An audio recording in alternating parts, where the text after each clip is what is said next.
పోలీసుల కోసం కేసీఆర్ గారు పోలీస్ కమాండ్ కంట్రోల్ రూమ్ కడితే అందులో ఒక క్యాంప్ ఆఫీస్ కట్టుకున్నాడు. ఎన్ని క్యాంప్ ఆఫీసులు కడతావు? క్యాంప్ ఆఫీసుల మీద 100 కోట్లు ఖర్చు పెట్టడానికి నీకు డబ్బులు ఉంటాయి. మెస్సీతో ఫుట్బాల్ ఆడడానికి 100 కోట్లు ఖర్చు పెట్టడానికి నీకు డబ్బులు ఉంటాయి. అందాల పోటీలు నిర్వహించడానికి 100 కోట్ల రూపాయలు నీకు అందుబాటులో ఉంటాయి. వేరే రాష్ట్రాల్లో ఎన్నికలు జరిగితే 100 కోట్ల మూటలు పంపడానికి నీకు డబ్బులు ఉంటాయి. పేపర్లలో ఫుల్ పేజ్ యాడ్లు, జాకెట్ యాడ్లు తెలంగాణలో, దేశంలోని అన్ని రాష్ట్రాల్లో. మొన్న కేరళలో ఎన్నికలైతే కేరళలో మన తెలంగాణ గురించి అడ్వర్టైజ్మెంట్ ఇస్తాడు.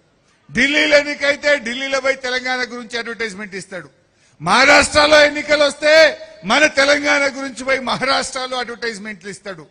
100 కోట్ల రూపాయల తెలంగాణ ప్రజలు కట్టిన పన్ను, తెలంగాణ ప్రజల సొమ్మును ఇవాళ అన్ని రాష్ట్రాల్లో ఫుల్ పేజ్ యాడ్ల పేరు మీద ఖర్చు పెడతా ఉన్నాడు.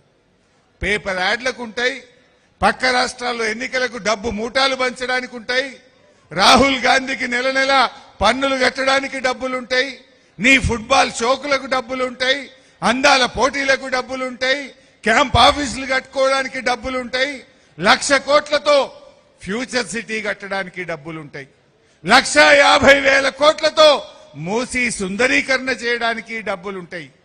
మా పేద కూలీలకు సంవత్సరానికి 12,000 ఇవ్వడానికి డబ్బులుండయా? రైతు బంధు వేయడానికి డబ్బులుండయా?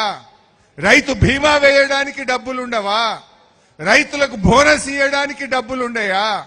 అవ్వ తాతలకు 4,000 పెన్షన్ ఇవ్వడానికి డబ్బులుండవా? నెల నెల 100 రోజుల్లో ఇస్తానన్న మహాలక్ష్మి కింద అక్కా చెల్లెలకు 2,500 ఇవ్వడానికి డబ్బులుండవా?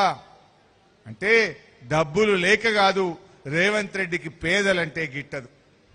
ఎందుకంటే అవ్వ తాతకు 4,000 ఇస్తే కమిషన్ రాదు కదా. అక్క చెల్లెళ్లకు నెలకు 2,500 ఇస్తే రేవంత్ రెడ్డి యనుమల బ్రదర్స్ కు కమిషన్ రాదు కదా. అందుకే ఎక్కడ కమిషన్ వస్తే అక్కడనే పైసలు ఖర్చు పెడుతున్నాడు రేవంత్ రెడ్డి.